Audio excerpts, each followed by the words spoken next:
Hey guys, আমি এখন জিদ্দার drawing করছি। তো হঠাৎ করে ইউটিউবটা দেখলাম, তো একজন বলছে কাকাসিকে ড্রয়িং করতে। তো এটা আমার ফার্স্ট অ্যানিমি ড্রয়িং হবে, তো দেখা যাক কিরকম হয়। ড্রয়িংটা শুরু করতে করতে আমার বিকাল হয়ে গেছিল, তার কারণ আমি দুপুরবেলা মেসেজটা দেখেছি। আর তোমরা তো জানোই আমি রাত্রেবেলা ড্রয়িং করি না, আর ড্রয়িংটা শেষ করতে পরের দিন সকাল হয়ে গেছিলো।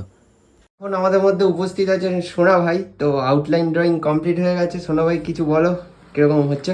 এই আউটলাইন ড্রয়িং এর তিনখানা ফেসই যা সুন্দর আছে। হ্যাঁ, আর আমার স্পেশালি এইটার আউটলাইন ভালো লেগেছে। আচ্ছা আচ্ছা।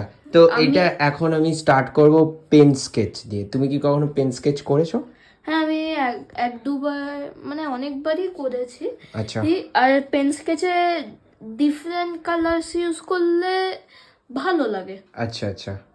বাট আমার কাছে ডিফারেন্ট কালার নেই, তো আমি এইটা ইউজ করব, এটা দিয়েই করা হবে। টাটা।